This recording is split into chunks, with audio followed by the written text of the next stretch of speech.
नमः शिवाय ओम नमः शिवाय हर हर बोले नमः शिवाय। अब आप श्रावण मास के सोमवार की कथा को सुनिए। पूर्व काल में एक नगर में एक वृद्धा स्त्री परिवार सहित नगर में निवास करती थी।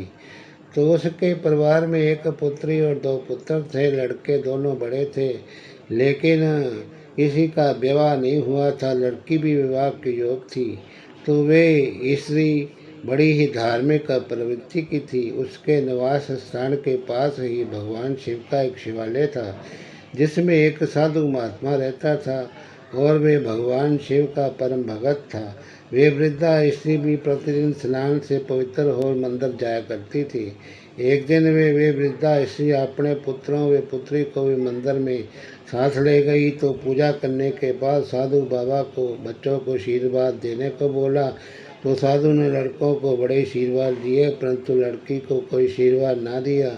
तो वृद्धा स्त्री ने साधु से हैरान होकर बोला कि नम्रता से निवेदन किया, हे महात्मा, आपने लड़कों को तो आशीर्वाद दिया, परंतु इस प्यारी बेटी को आशीर्वाद क्यों नहीं है दिया।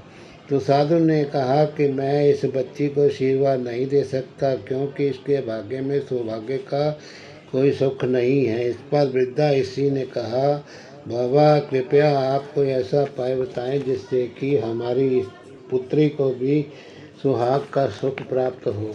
तो साधु ने कहा, एक उपाय है, परंतु बहुत ही कठिन है। यहाँ से 7 समुद्र पार एक रमणीक नगर में सोमपति नाम की एक स्त्री रहती है, जिसके 100 पुत्र हैं। ये बालिका वहाँ जाए और उन अपनी सेवा से उस स्त्री को प्रसन्न करे। अगर वे प्रसन्न होगी तो इसको अवश्य ही सुहाग सुख की प्राप्ति का आशीर्वाद दे देगी। तो साधु के कथनानुसार वे वृद्धा स्त्री परिवार सहित भगवान शिव के सहारे घर से निकल पड़े और 6 समुद्र तो उन्होंने भगवान की कृपा से बड़ी आसानी से किश्ती में बैठकर पार कर लिए। 7वें समुद्र में कोई किश्ती नहीं थी। तो वे सभी भगवान शिव से समुद्र पार करने हेतु प्रार्थना करने लगे। तो भगवान शंकर की कृपा से उन्हें वहाँ एक पेड़ दिखाई दिया। पेड़ के ऊपर एक हंस बैठा था। तो हंस ने उनसे कहा, मैं इस पेड़ के पत्तों से आप लोगों को एक बेड़ी बनाकर देता हूँ। उस पर बैठकर आप सभी समुद्र को पार कर लेंगे। तो भगवान शिव की कृपा से उस हंस ने पत्तों से बेड़ी बनाई और उस पर बैठ करके वृद्धा परिवार सहित 7वें समुद्र को पार कर गई। उस चलने पर वे एक रमणीक नगर पहुँचे। तो वहाँ पर उन्होंने सोमपति को देखा और उसके 100 पुत्रों वे बहुओं को भी देखा। उसके बहू बेटे सभी अलग अलग रहते थे। वे सभी सोमपति के घर के पास छुपकर रहने लगे। तो भक्तन सोमपति रोज प्रातःकाल स्नान करने हेतु नदी के तट पर जाया करती थी। जैसे ही सोमपति स्नान के लिए निकलती थी, तो वे लड़की जो है हर रोज चुपचाप उसके घर में जाकर के वे घर का झाड़ू झोंका बर्तन आदि साफ सफाई करके वापस आ जाया करती थी। तो स्नान करके जब भक्तन सोमपति घर आती थी तो घर की साफ सफाई देखकर हैरान होती थी और सोचती थी कि ऐसा कौन कर जाता है। ऐसा कई महीने करते करते बीत गए। तो एक दिन किसी कारणवश सोमपति की नींद देर से खुली, परंतु वे लड़की अपने नियमानुसार उसके घर साफ सफाई करने के लिए पहुंची। तो अपना नित्य का कार्य करने लगी। सोमपति ने उस लड़की को देखकर पूछा, बेटी तुम कौन हो?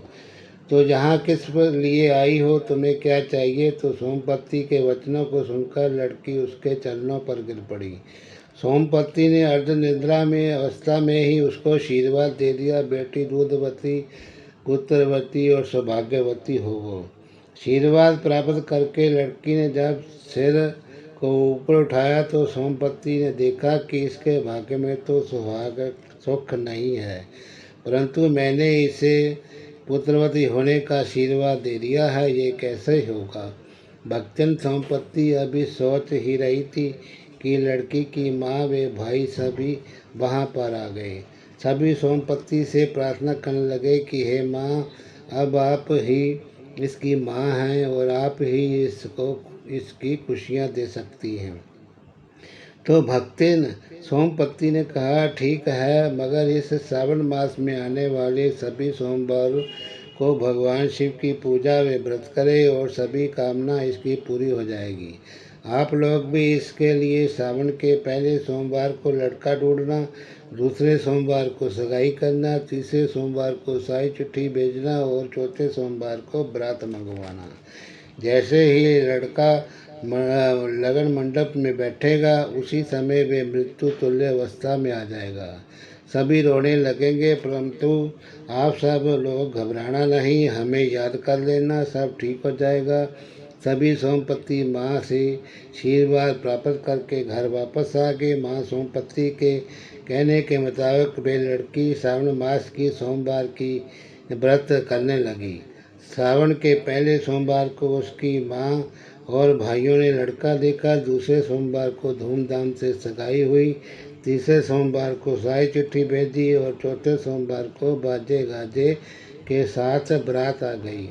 जब लगन का समय आया तो लड़के को लगन मंडप में बुलाया गया। तो लड़का लगन मंडप में जैसे ही आसन पर बैठा तो वह मृत्यु तुल्य अवस्था में आ गया। बाराती में लड़की के रिश्तेदारों में कोहराम मच गया, सभी रोने लगे। लड़की मन ही मन भगवान शंकर व पार्वती को याद करने लगी और हे भोलेनाथ, कृपा करके मेरे सुहाग को जिंदा कर दो। लड़की की माँ व भाई परिवार सहित सोमपत्ती को याद करने लगे। उनकी पुकार माँ सोमपत्ती के कानों में जा पहुँची। उसी समय माँ सोमपत्ती ने अपने भाई सभी बहुओं व पुत्रों पर जल छिड़क करके उन सभी को सुला दिया। उनको सुलाने के बाद अपनी पड़ोसन के पास गई और उसको कहने लगी, कोई भी हमारे पुत्रों व बहुओं को जगाए ना। अगर कोई जगाएगा या कोई जाग गया तो वे मर जाएगा। इतना कहकर सोमपत्ती वहाँ से चल पड़ी। सोमपत्ती ने अपने 100 पुत्रों व बहुओं की आयु में थोड़ी थोड़ी आयु जल के रूप में उस लड़की के सुहाग पर छिड़क करके उसको जीवित कर दिया। लड़के के जीवित होने से शादी आरंभ हुई, रस्में पूरी की गई, सभी बहुत खुश हुए। शादी संपन्न होने के बाद माँ सोमपत्ती से आशीर्वाद लेकर वे लड़की को डोली में बिठाकर विदा किया गया। उसके बाद माँ सोमपत्ती अपने नगर में चली गई। वे लड़की प्रति वर्ष श्रावण मास के सोमवार के व्रत करने लगी। उसके परिवार में किसी वस्तु की कोई कमी ना रही। सभी खुशपूर्वक जीवन व्यतीत करने लगे।